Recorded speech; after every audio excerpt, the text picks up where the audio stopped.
जो व्यक्ति मरता है ये उसकी, और इनमें विश्वास रखता है, ये उसकी आत्मा की हार्वेस्टिंग कर लेते हैं। और जैसे ही उसे पजेस किया वैसे ही वो जागृत हो गया, वो पैगंबर बन गया। वो खुद ही घोषणा करता था, मैं पैगंबर हूँ, मुझे खुदा ने भेजा। तो जो सृष्टि के इस क्रम में जब ये पश्चिम पहुँचते हैं तो पैगंबरों की परंपरा हमें पश्चिम से ही मिली। ये शुक्राचार्य जी के दूत, यही अनुवाद है पैगंबर।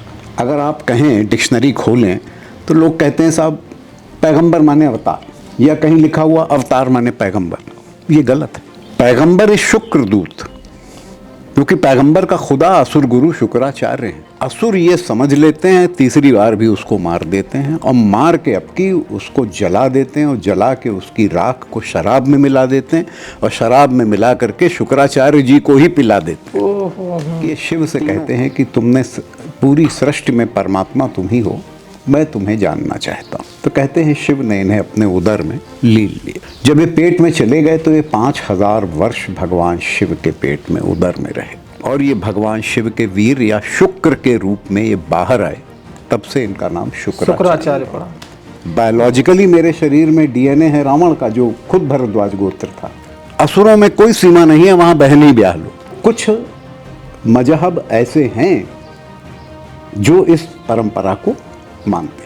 जो देवता मरते थे उनको उत्थान करने का कोई तरीका नहीं था कि इनको फिर से उठा दिया जाए, लेकिन शुक्राचार्य जी को भगवान शिव के उदर में रहते हुए ये शक्ति प्राप्त हो गई थी, ये मंत्र या ये विद्या प्राप्त हो गई थी, जिसे मृत संजीवनी कहने लगी कि पिताजी देखिए क्या बात है, कच्छ नहीं आया। तब तक देवयानी को प्रेम हो गया था कच्छ से। तो शुक्राचार्य जी ने ध्यान लगाया, बोले अरे वो तो मरा पड़ा है, तो भाई बहन हो गए, हम तुम भाई बहन हो, अब तो ये विवाह नहीं हो सकता है। लेकिन मेरे शरीर में बायोलॉजिकली नहीं है, बायोलॉजिकली मेरे शरीर में डीएनए है रावण का, जो खुद भरद्वाज गोत्र था, या द्रोणाचार्य का जो भारद्वाज गोत्र थे, अश्वत्थामा का ये भारद्वाज गोत्र थे, हाँ विभीषण का, ये मेरे पूर्वज हैं।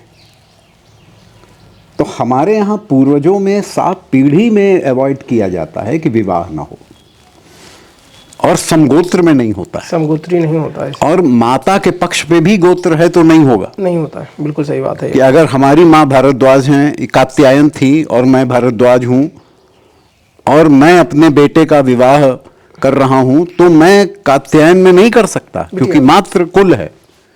तो हमारे यहाँ इतना वर्जित है, इतनी हमारे यहाँ सीमाएं हैं। असुरों में कोई सीमा नहीं है, वहां बहनी ब्याह लो।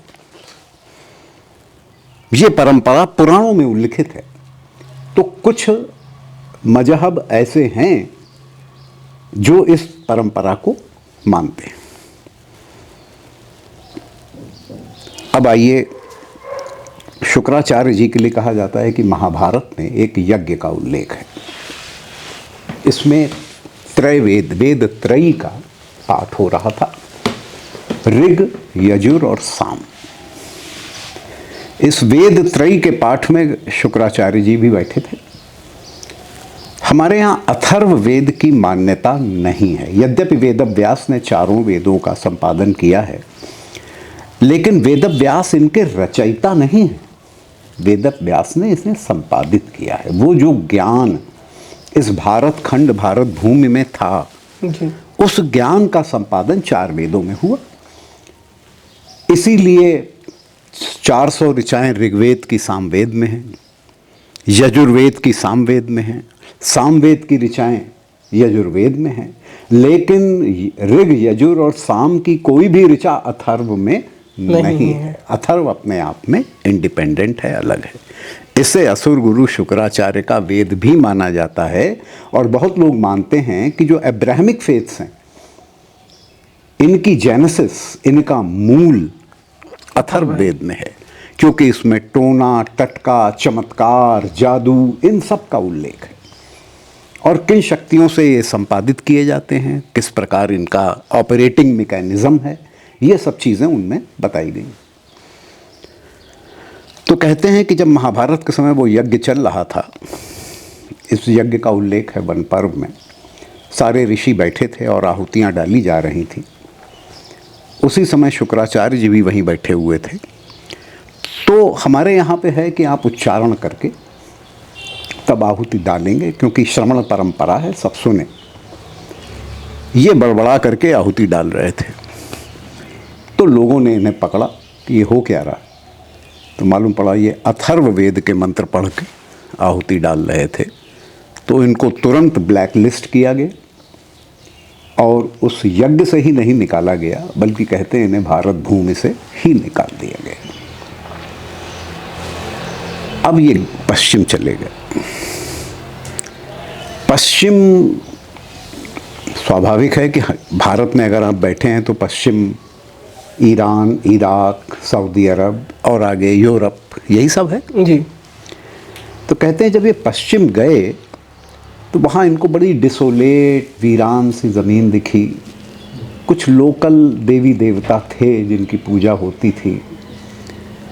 ये लोकल मतलब स्थानीय? स्थानीय, आज भी स्थानीय देवताओं की प्रथा है जी। आप चाहें जितने पंच देवों की आप बात करें, अगर आप हिंदुस्तान में भी जगहों जगहों पे जाएं तो लोकल देवता जमे हुए हैं। बिल्कुल, ग्रह देवता हैं, स्थान देवता हाँ हाँ, स्थान देवता हैं, वो सब बने हुए हैं, है नहीं। अब जब ये पश्चिम गए तो इन्होंने देखा कि देवी देवता तो बहुत हैं, लेकिन आध्यात्मिक रूप से उतने बली नहीं हैं जो ये हैं, इनके आगे बहुत कमजोर। तो शुक्राचार्य जी को पश्चिम में खुदा बनने में या परमात्मा बनने में देरी नहीं लगी। इनकी एक विशेषता है कि ये आगे बढ़ते हैं अपने, जैसे आपने रामदूत शब्द सुना है, हनुमान जी के लिए कहते हैं, या शिवदूत शब्द सुना है, विष्णुदूत शब्द सुने हैं, लेकिन आपने शुक्रदूत शब्द अभी तक नहीं सुना होगा। ये शुक्राचार्य जी के दूत, यही अनुवाद है पैगंबर का। अगर आप कहें, डिक्शनरी खोलें, तो लोग कहते हैं साहब पैगंबर माने अवतार, या कहीं लिखा हुआ अवतार माने पैगंबर। ये गलत है। पैगंबर इस शुक्रदूत, क्योंकि पैगंबर का खुदा असुर गुरु शुक्राचार्य हैं और वो पैगंबर उनका भेजा हुआ दूत है। अवतार पंचदेवों में ही होता है। श्री राम श्री हरि के अवतार हैं, महाविष्णु भी उन्हें कहते हैं, मार्तंड भगवान शिव के अवतार हैं, सीता जी परम शक्ति का अवतार है, महालक्ष्मी का। ये ध्यान देने वाली बात है जी। हमारे यहाँ अवतार है तो पीछे एक एग्जिस्टिंग पंच देवों में एक देवता है, उन्हीं से है, उसी की रीकास्टिंग है, वो पुनः उत्पन्न हो रहा है एक नए शरीर में, एक नए उसमें, वही अवतार है। तो शुक्राचार्य जी अवतार तो ले नहीं सकते थे। बिल्कुल। परिणाम यह हुआ कि शुक्राचार्य जी किसी एक के ऊपर छा जाते थे, सवारी जिसे आप कहते हैं, पजेस कर लेना। और जैसे ही उसे पजेस किया वैसे ही वो जागृत हो गया, वो पैगंबर बन गया। वो खुद ही घोषणा करता था, मैं पैगंबर हूं, मुझे खुदा ने भेजा। तो जो सृष्टि के इस क्रम में जब ये पश्चिम पहुंचते हैं तो पैगंबरों की परंपरा हमें पश्चिम से ही मिलती है। अगर हम देखें तो शायद 2000 ईसा पूर्व में पहली बार हमें हज़रत अब्राहम की परंपरा मिलती है कि हज़रत अब्राहम पैगंबर हैं। उसके बाद उन्हीं से ये शुरू हुआ, उन्हीं के भाई, उनसे जो परंपराएं हैं उनमें 48 पैगंबरों के नाम हैं, हज़रत मोहम्मद तक आते आते 48 के बाद, क्योंकि उन्हें आखिरी माना गया इसलिए नहीं है कोई और। लेकिन एक ख़ास चीज़ और भी है इन 48 में, जिसमें इजहाक हैं, इस्माइल हैं, ये सब हैं। इसमें ख़ासियत ये है कि 12 तो पैगंबर हैं 48 में और 36 नबी हैं। मतलब they are spiritually highly qualified, लेकिन उनको पैगंबर का दर्जा नहीं मिला है। तो इससे जो हिंदू मान्यताएं हैं, जिनसे हम लोग समझते हैं कि धर्म की विवेचना करते हैं, तो ऐसा लगता है कि ये दो धाराएं हैं। असुर धारा भारत छोड़ के चली गई पश्चिम जी, और पश्चिम से पुनः प्रविष्ट हुई एक ताकतवर रूप में। हाँ, जैसा हमेशा अच्छा, देखने को मिलता है। असुर आप ये मत समझिएगा कि नकारात्मक ऊर्जा ही है, निगेटिव ऊर्जा है, ऐसा नहीं। असुर परंपरा में पॉजिटिव ऊर्जा भी बहुत है। कारण ये है कि एक तो शुक्राचार्य खुद ही आध्यात्मिक रूप से हाईली क्वालिफाइड है। श्री कृष्ण की सिद्धियों निधियों का तो कोई मुकाबला नहीं है, वो तो बहुत हैं और आप जानते ही नहीं, 18 डिफाइन की गई हैं श्रीमद् भागवत महापुराण में उनकी सिद्धियां। लेकिन श्री कृष्ण ने स्वयं कहा है कि मेरी सिद्धियों का कोई भी विवेचना नहीं कर सकता। इसलिए हम इस बात को मान के चलते हैं कि सिद्धियां श्री कृष्ण की बहुत हैं, क्योंकि वो परमात्मा है। लेकिन शुक्राचार्य जी भी हल्के नहीं हैं। इनके पास भी 6 सिद्धियां हैं और 4 निधियां हैं। ये दे सकते हैं, कुछ दे सकते हैं। लेकिन शुक्राचार्य जी की एक विशेषता है, क्योंकि ये पुनर्जन्म में विश्वास नहीं करते हैं और ये संसार के ऊपर, पूरी सृष्टि के ऊपर काबिज होना चाहते हैं। पुनर्जन्म में विश्वास न करने का कारण क्या ये भी है कि चूंकि वो पुनर्जन्म की अवस्था में जाना ही नहीं देते, पहले ही जीवित कर लेते हैं? हाँ, शायद यही कारण होगा, क्योंकि उनके पास समृद्ध संजीवनी है। हाँ, वही मैं कहने जा रहा था कि पुनर्जन्म तो तब होगा जब कोई मृत होगा, उसके बाद उसकी आत्मा का जन्म होगा। जब इनके पास पहले ही वो विद्या है तो वो पुनर्जन्म तो रिजरेक्शन नहीं कर देते हैं। तो ऐसी स्टेज में असुर गुरु शुक्राचार्य की विशेषता ये है कि ये जो व्यक्ति मरता है, ये उसकी, और इनमें विश्वास रखता है, ये उसकी आत्मा की हार्वेस्टिंग कर लेते हैं। हार्वेस्टिंग शब्द ठीक वही होता है जैसे फसल उगाई जाती है, सींची जाती है, जब वो बड़ी हो जाती है, पक जाती है, तो उसको आप काट लेते हैं और काट के अपने घर में रख लेते हैं। वो किसान की होती है। क्यों उसकी होती है? क्योंकि वही उसका भोजन है, वही उसका जीवन है, उसने फसल उगाई है। शुक्राचार्य जी का भोजन तो नहीं मैं कहूँगा, क्योंकि भोजन तो खा के उद्रस्त किया जाता है, लेकिन शुक्राचार्य जी जिन आत्माओं की हार्वेस्टिंग करते हैं, उनकी आध्यात्मिक ऊर्जा भी वो हार्वेस्ट कर लेते हैं। जब आध्यात्मिक ऊर्जा हार्वेस्ट हो जाती है तो उससे विकास किसका होता है? शुक्राचार्य जी का स्वयं। तो इससे सर ये भी तो होता है कि जैसे जो देव हैं या देवगुरु हैं, तो जो वो एनर्जी ले रहे हैं, ऊर्जा ले रहे हैं हवन से एक तरीके से, तो क्या ये उनका भी एक अलग प्रकार का हवन ही है जिससे वो अपनी ऊर्जा ले रहे हैं? प्रकार का हवन नहीं है भैया, यहाँ पे थोड़ा फर्क है। हमारे यहाँ भगवान शिव समाधि अवस्था में ज़्यादा रहते हैं, जागृत कम होते हैं जी। रामचरितमानस में भी उल्लेख है, लाग समाधि अखंड अपारा। अखंड अपारा का मतलब खुलेगी ही नहीं। कब खुलेगी ये तो कब खुलेगी पता ही नहीं, वो उनकी तपस्या है।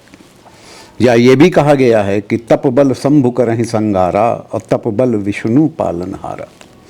ये तपस्या इनकी अपनी है जिससे ये सारी सृष्टि का संचालन कर रहे हैं। लेकिन शुक्राचार्य जी अपनी कोई तपस्या नहीं करते। जो करनी थी वो कर ली। शुक्राचार्य जी को जो करना था कर चुके। अब उनका विकास, उनकी ग्रोथ इस पे आधारित है कि कितने बिलीवर उनके पास आते जाएं, कितनों की वो आत्मा प्राप्त करते जाएं और अपना विकास करते रहें उनकी ऊर्जा से जी। ये शुक्राचार्य जी की मैट्रिक्स बन गई। अब इस मैट्रिक्स की सबसे बड़ी समस्या ये है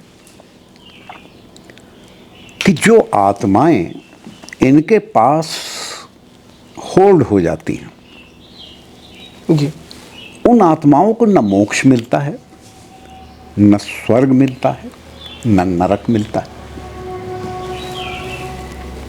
कुछ भी नहीं मिला। मान लीजिए कि जुम्मन मियाँ नहीं रहे या फ्रांसिस साहब नहीं रहे, उनका लास्ट राइट हो गया, बरियल हो गया, सब हो गया, प्रेयर हो गई। अब प्रश्न ये है, उनकी आत्मा निकल गई, आत्मा उनके ईश्वर के पास पहुंच गई। लेकिन अभी जुम्मन मियाँ सिर्फ मरे हैं। अभी जुम्मन मियाँ को न स्वर्ग मिला, न नरक मिला, न मोक्ष मिला। आप पूछेंगे क्यों ऐसा है? जब एक ही जन्म है तो निर्णय तो हो जाना चाहिए जी, तुरंत। कयामत जजमेंट डे का। अब कयामत का दिन आएगा, उस दिन तय होगा। तो कयामत का दिन तो कब आएगा पता नहीं।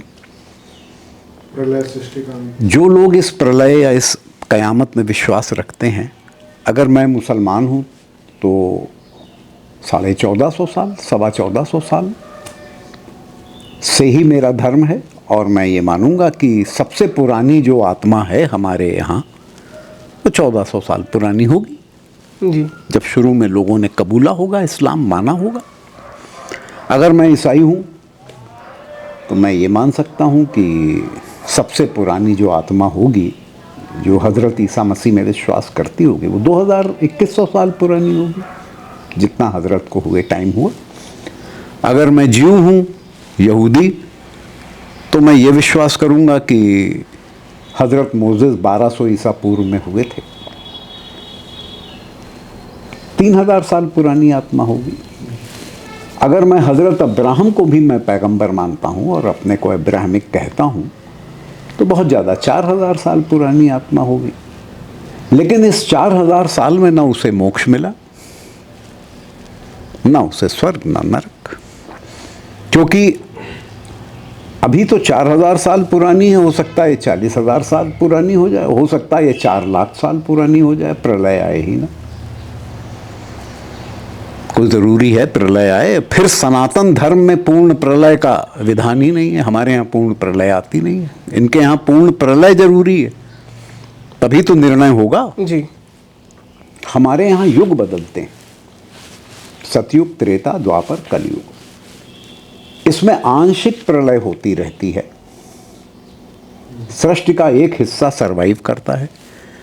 इसीलिए जब द्वापर जा रहा है और कलयुग आ रहा है, जी तो कलयुग स्वयं कहता है, श्री कृष्ण जब ब्रह्मा कहते हैं तुम गए क्यों नहीं, तुम्हारा समय आरंभ हो चुका, तो बोले मैं जा नहीं सकता क्योंकि नारायण पृथ्वी पे अभी भी विद्यमान। तो बोले तुम्हें देर हो रही है, बोले देर हो रही, जब नारायण पृथ्वी छोड़ेंगे तब जाऊंगा। और ना हम जाते ही हमारा संहार हो जाएगा। नहीं, मैं अपने गुण धर्म फलीभूति नहीं कर पाऊंगा अगर नारायण के समय पहुंच गया। तो मेरे गुण धर्म तब फलीभूत होंगे जब नारायण इस सृष्टि में शरीर अपना त्याग देंगे। ठीक वही समय है जब श्री कृष्ण के पैर में तीर लगता है, बहेलिया मारता है, जी और वो बहेलिए से कहते हैं कि ठीक है, मैं आखिरी उसमें आ चुका हूँ, मैं शरीर त्यागने जा रहा था, तुम निमित्त बन गए, लेकिन अब भाग के जाओ और यादवों से कहो कि वो द्वारिका खाली कर दें, क्योंकि मैंने समुद्र से उधार मांगी है। जैसे ही मैं शरीर त्यागूंगा, समुद्र बढ़ेगा, द्वारिका को लील लेगा, द्वारिका समाप्त हो जाएगी। तो बहेलिया भागता है द्वारिका को बताने के लिए यादवों को, वहां उनमें भी लड़ाई शुरू हो चुकी है, ग्रह कला, ग्रह युद्ध आरंभ हो चुका है। तो कहने का तात्पर्य यह है कि हमारे यहाँ जब युग बदलता है तो आंशिक प्रलय आती, पूर्ण प्रलय नहीं होती।